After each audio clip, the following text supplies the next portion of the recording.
आज ततारसू में आने का मकसद जो था हमारा, हम पहले देख रहे थे, हमने पूरी लिस्ट देखी तो मुझे लगता है सबसे अच्छी जो परफॉर्मेंस रही है पूरे रामबन में कॉन्स्टिट्यूंसी में वो ततारसू वालों की है। तो इसके लिए मैं आपको बहुत बहुत बधाई देता हूँ, दिलों की गहराइयों से आपका शुक्रिया अदा करने आया हूँ। और मुझे काफ़ी फ़ख्र महसूस होता है कि ततारसू जो हमने इलेक्शन कैंपेन रखा था हमारा थ्रू आउट दी रामबन, हमने जो इलेक्शन कैंपेन रखा था, हमने जो ज़मीनी सतह पे जो आपके मुद्दे थे, जैसे स्कूल में जो है टीचर का स्टाफ 100% होना चाहिए, हमने इसकी बात की। जो आपके हेल्थ सेंटर हैं वहाँ पे 100% स्टाफ होना चाहिए, इसकी हमने बात की। और रोड जो है आपका, जो हर घर जो है रोड पहुँचना चाहिए, जैसे सुंद गली से आगे भी रोड जाना चाहिए, और जो रोड की हालत है उसकी हमने बात की। और आपने ततारसू वालों ने पूरे रामबन को दिखाया कि इन मुद्दों पे वोट दे के आपने ये चीज़ दिखाई है कि इन्हीं मुद्दों पे आपने वोट डालने हैं। वो इसलिए कि अगर आप ऐसे मुद्दों को लेके, ऐसे इश्यूज़ को लेके अगर आप वोट डालेंगे तो इस इलाके की तरक्की होगी। जैसे आपने देखा 2008 में जब आपने बढ़ चढ़ के जो है मास्टर जी की सपोर्ट की थी, तो आपको रोड मिला यहाँ पे, आपको यहाँ पे हाई स्कूल मिला, आपको यहाँ पे प्राइमरी हेल्थ सेंटर मिला। अब पिछले 10 साल से हम ये उम्मीद कर रहे थे कि वहाँ पे जो है टीचर का स्टाफ जो है वो 100% हो। अगर टीचर का स्टाफ 100% होता तो यहाँ के बच्चों को अच्छी तालीम मिलती। अब बहुत सारे बच्चे जो हाई स्कूल, हाई सेकेंडरीज में पढ़ के फिर ये आगे आज कॉलेज भी जा रहे हैं। यहाँ बहुत सारे बच्चे मुझे लगता है 2-3 इनमें स्टूडेंट भी हैं, मेरे से पढ़ा भी है इन्होंने, ये कॉलेज तक पहुँचे। तो देखो, हमने ये डिसाइड करना है कि हमें 6 किलो राशन चाहिए कि हमारे नौजवानों को नौकरियां चाहिए। ये बहुत बड़ा मुद्दा है आज की डेट में। अगर आप ये सोचोगे छोटी बात है कि 6 किलो राशन दे के यहाँ पे गरीब लोगों को ठगा जा रहा है। 6 किलो राशन से कुछ नहीं बनने वाला। अगर आपने राशन ही देना है तो फिर आप दालें भी दो ना। दालें महंगी है तो दालें नहीं देते हो, सिर्फ 6 किलो राशन आप दे देते हो, और उसके नाम पे आप जो है लोगों को, गरीब लोगों को ठगने की कोशिश की जा रही है। तो मैं कहता हूँ 6 किलो राशन से ज़्यादा ज़रूरी जो है वो आज नौजवानों को नौकरी की ज़रूरत है।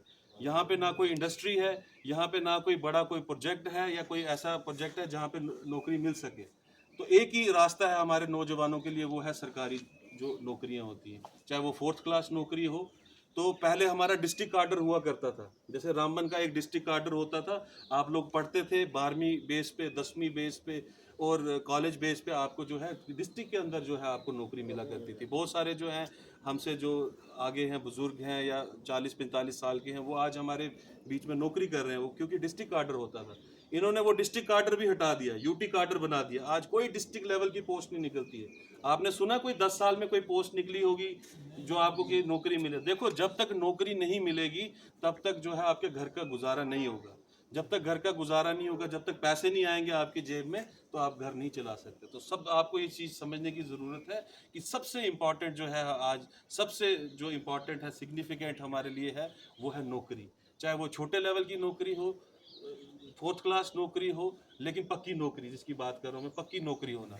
अब ये पक्की नौकरी होना देश के लिए भी अच्छा है। अगर आप लोग जो हैं एम्प्लॉयड हो जाओगे, उससे क्या होगा, देश की भी इकोनॉमी आगे बढ़ेगी। तो मैं ज़्यादा लंबी तकरीर नहीं करूँगा, मैं यही बोलूँगा कि जो हमने मुद्दे कैंपेन में चलाए थे वो हम आगे भी इन पे डटे रहेंगे।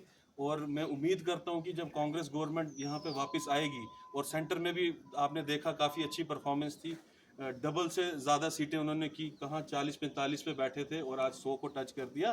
कांग्रेस की बात कर रहा हूँ, और इंडिया अलायंस जो है वो 250 को टच कर गया।